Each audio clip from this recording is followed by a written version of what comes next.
Hello विद्यार्थी मित्रों,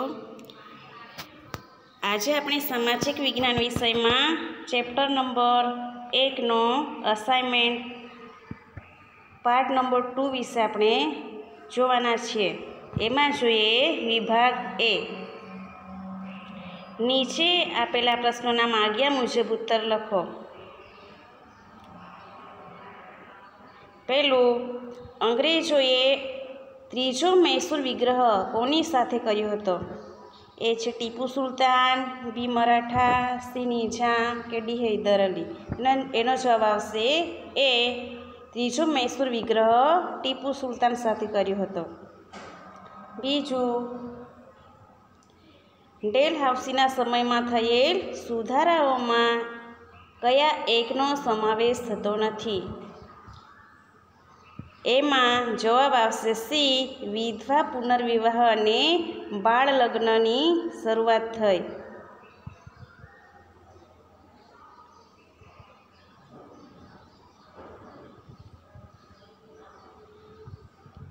प्रश्न नंबर 3 जोईए। अंग्रेजोना समयगाळा दरमियान भारतीय समाजमां रहेला कुरिवाजो दूर करवा जे समाज सुधारकोए केटला कायदा कराव्या ते समाज सुधारकोमां कया एकनो समावेश थतो नथी?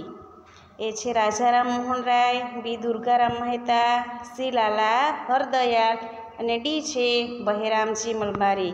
तो एमां जवाब आवशे ऑप्शन सी, लाला हरदयालनो समावेश थतो नथी। प्रश्न नंबर 4, भारत में उदार गवर्नर जनरल तरीके कोण जाणीतुं बन्युं हतुं? तो भारत में उदार गवर्नर जनरल तरीके विलियम बेंटिंक जाणीतो बन्या हता।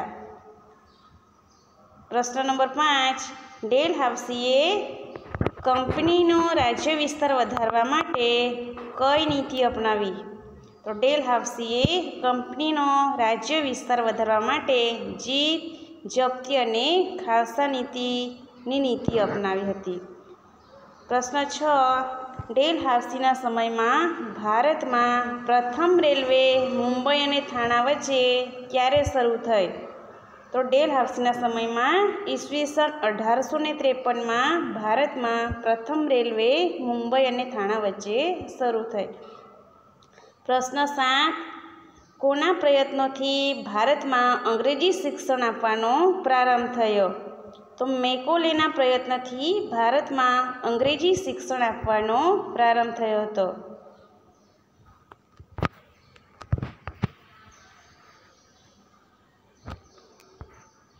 प्रश्न नंबर 8, भारत में जाहेर बांधकाम खातानी स्थापना कोना समय में थई हती? ए छे वेलेस्ली, बी डेलहाउसी, सी वोरन हेस्टिंग के डी विलियम बेंटिंक। तो एमां जवाब आवशे ऑप्शन बी, डेलहाउसीना समय में। प्रश्न नंबर 9, भारत में प्रथम गवर्नर जनरल तरीके कोण आव्यो? ऑप्शन ए छे वोरन हेस्टिंग, बी वेलेस्ली, सी छे डेलहाउसी के डी केनिंग। तो एमां जवाब आवशे ऑप्शन ए, वोरन हेस्टिंग प्रथम गवर्नर जनरल तरीके आव्यो हतो। प्रश्न नंबर 10, हवे खाली जग्या पूरवानी छे। तो 10मो जोईए, भारत में जाहेर बांधकाम खातानी स्थापना खाली जग्याना समय में थई? तो केमां आवशे? डेलहाउसीना समय में।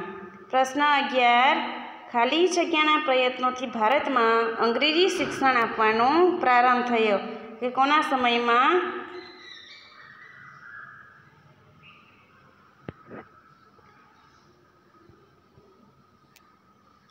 एमां आवशे मेकोलेना प्रयत्नथी भारत में अंग्रेजी शिक्षण आपवानो प्रारंभ थयो हतो।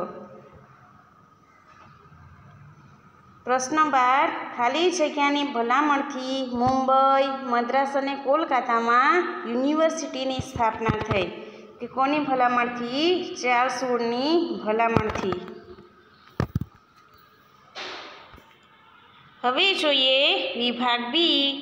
नीचे आपेला प्रश्नोना माग्या मुजब उत्तर लखो के टूंकमां जवाब आपवाना छे। प्रश्न 13, डेलहाउसी खालसा नीति अंतर्गत કયા કયા રાજ્યો ખાલસા કર્યા હતા? તો કે પંજાબ અને પેગુ યુદ્ધ દ્વારા ખાલસા કરેલા રાજ્ય. અવધ ગેરવહીવટને બહાના હેઠળ ખાલસા કર્યું. નિઝામનો વરાળ પ્રાંત કરજની ઉઘરાણી તલે ખાલસા કર્યો. કર્ણાટક અને તાંજોર નામ માત્રની સત્તાનો અંત લાવીને ખાલસા કર્યા. સતારા, જેતપુર, સંબલપુર, ઉદયપુર, ઝાંસી, બઘાત અને નાગપુર વગેરેના રાજા અપુત્ર અવસાન પામતા તે રાજ્યો ખાલસા કરવામાં આવ્યા. પ્રશ્ન નંબર 14. યુરોપના દેશોમાં ભારતની કઈ ચીજવસ્તુઓની માંગ દિન પ્રતિદિન વધતી ગઈ અને તેને સંતોષવા માટે યુરોપિયનોએ પરિસ્થિતિનો લાભ લેવા માટે કઈ યોજના અમલમાં મૂકી? તોના જવાબ છે યુરોપના દેશો સમશીતોષ્ણ કટિબંધના વિસ્તારોમાં આવેલા હોવાથી ઠંડા પ્રદેશોમાં ભારતની ચીજવસ્તુઓ જેવી કે મરી મસાલા, તેજાના, મલમલ, રેશમી કાપડ, ગળી વગેરેની માંગ દિન પ્રતિદિન વધતી ગઈ. જે પરિસ્થિતિ બદલાતા જળમાર્ગે ચાલતો વેપાર બંધ થઈ ગયો અને આમ પરિસ્થિતિનો લાભ લેવા જળમાર્ગો શોધી કાઢવાની યોજના અમલમાં મૂકી.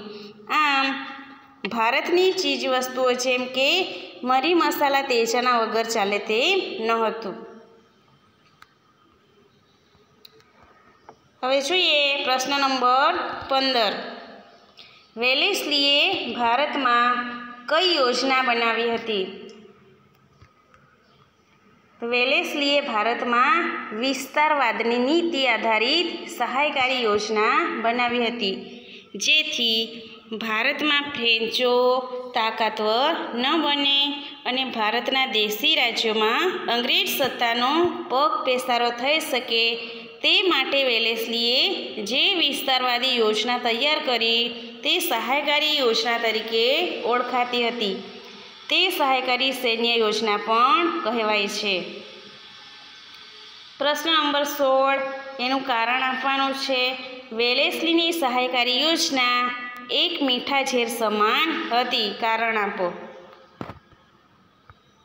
કે ભારતમાં ફ્રેન્ચો તાકાતવર ન બને તે માટે દેશી રાજ્યોમાં અંગ્રેજ સત્તાનો પગ પેસારો કરવા માટે વેલેસ્લી જે વિસ્તારવાદની નીતિ અપનાવી તેને સહાયકારી યોજના બની.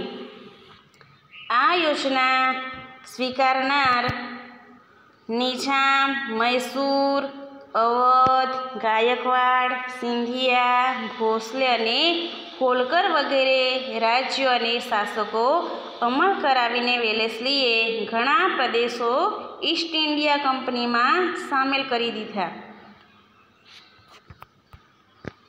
દેશી રાજ્યો માટે આ સહાયકારી સૈન્ય યોજના શરૂઆતમાં રાજાઓ માટે સલામતી અને મદદ માટે જાણીતી હતી,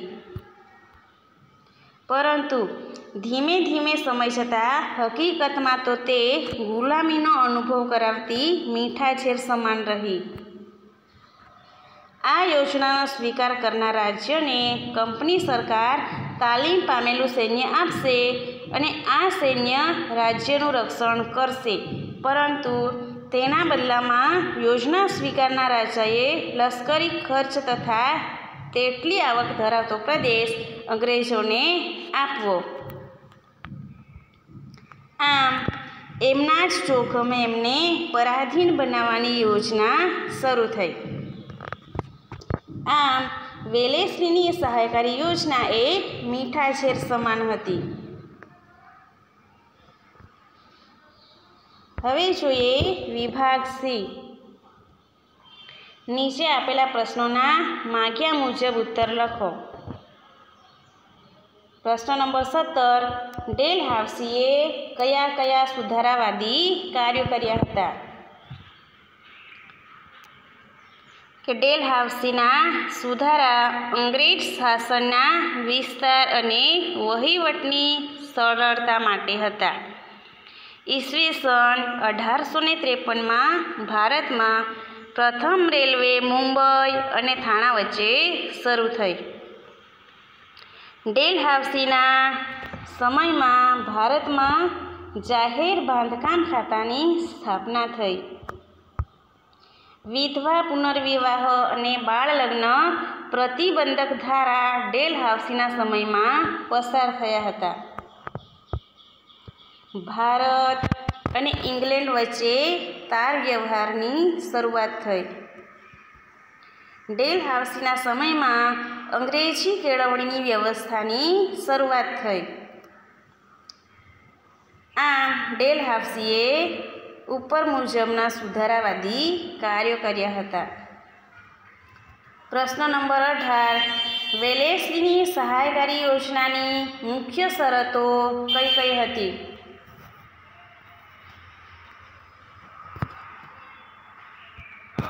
કે ભારતમાં ફ્રેન્ચો તાકાતવર ન બને તે માટે ભારતના દેશી રાજ્યોમાં અંગ્રેજ સત્તાનો પગ પેસારો કરવા વેલેસ્લીએ એક વિસ્તાર યોજના તૈયાર કરી, જે સહાયકારી યોજના કહેવાય છે.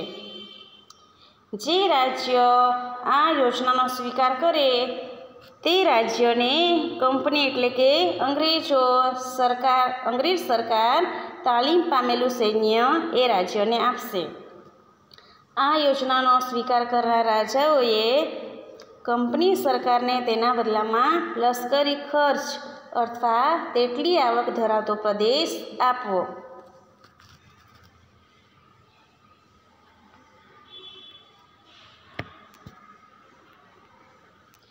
કંપનીની પરવાનગી વિના રાજ્ય અન્ય રાજ્ય સાથે યુદ્ધ કે સંધિ કરી શકે નહીં.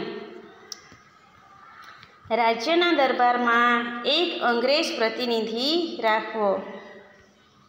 અન્ય વિદેશીને પોતાના રાજ્યમાં નોકરીએ રાખવો નહીં, જેવી શરતો હતી. હવે પ્રશ્ન નંબર 19 જોઈએ. કંપની શાસનની ભારત પર થયેલી સામાજિક અસરો જણાવો.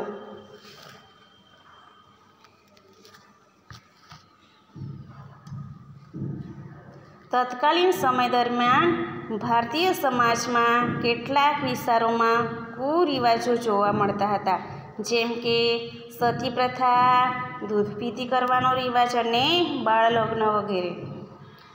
અંગ્રેજોના સહકારથી રાજા રામમોહન રાય, દુર્ગારામ મહેતા અને બહેરામજી મલબારી વગેરેએ કુરિવાજો દૂર કરવા માટે કાયદા કરાવ્યા. બ્રિટિશ વહીવટ દરમિયાન વર્તમાનપત્રોના વિકાસથી ભારતીય પ્રજામાં વિચાર અને વાણી સ્વાતંત્ર્યની ભાવના વિકસી.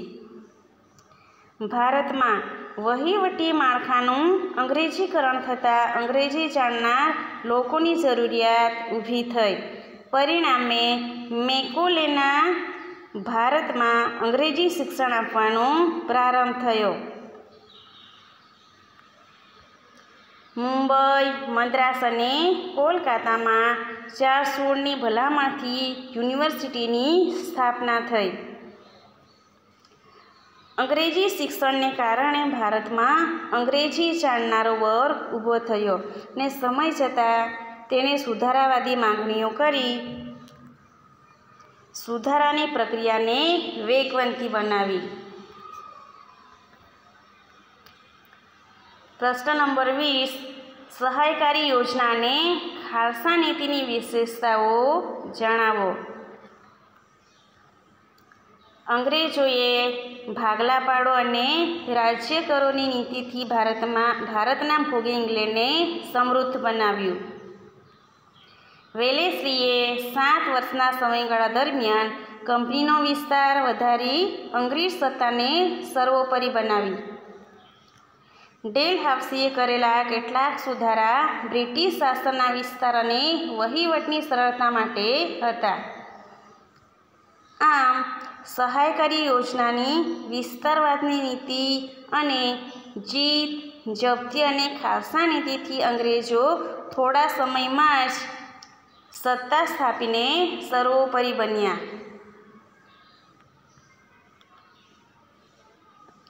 પ્રશ્ન નંબર 21.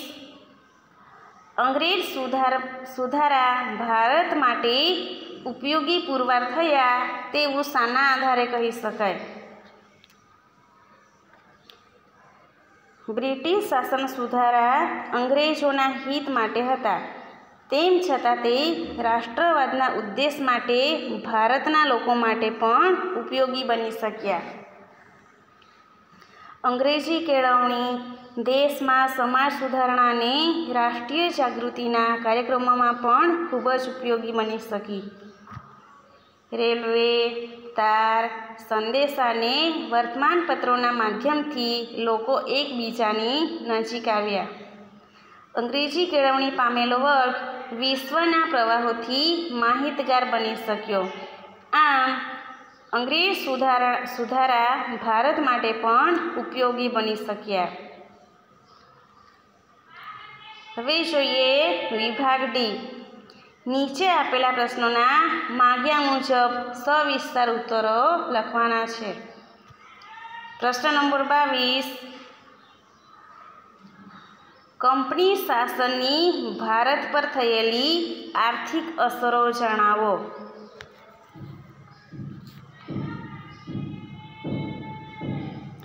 કંપનીના આગમન પહેલાં ભારતના ગામડા સ્વાવલંબી અને સમૃદ્ધ હતા, જે અંગ્રેજોના શાસનની અસરથી ગરીબ અને પરાધીન બન્યા.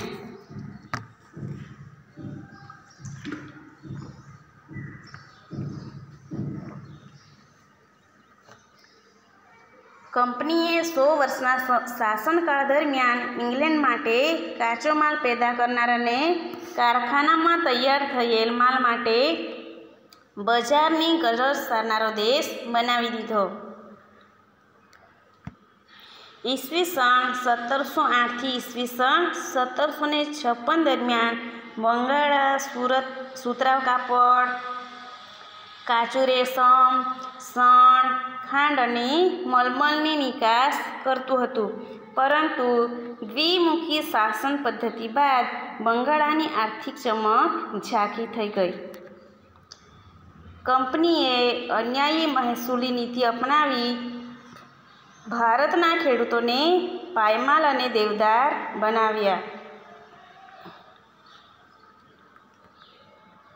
અંગ્રેજ સરકારે ઇંગ્લેન્ડના ઉદ્યોગોને વિકસાવવા ભારતના કાપડ ઉદ્યોગો પર અન્યાયી જકાત નાખી.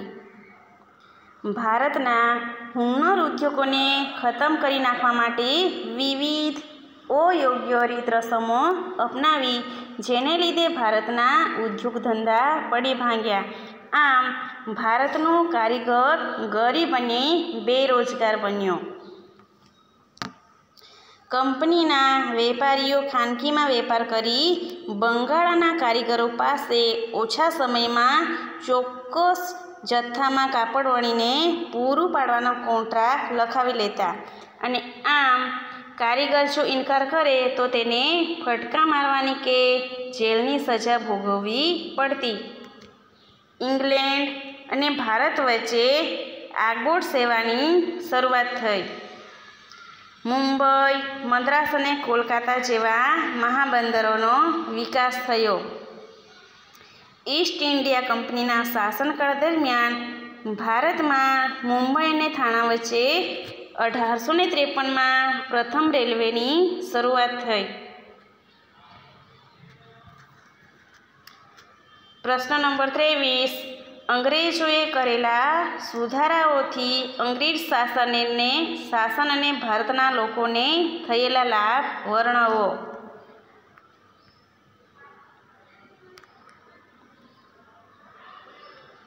બ્રિટિશ શાસનના સુધારાઓ અંગ્રેજોના હિત માટે હતા, જ્યારે રાષ્ટ્રવાદના ઉદ્દેશ માટે ભારતીયોને તે મદદરૂપ બની શક્યા.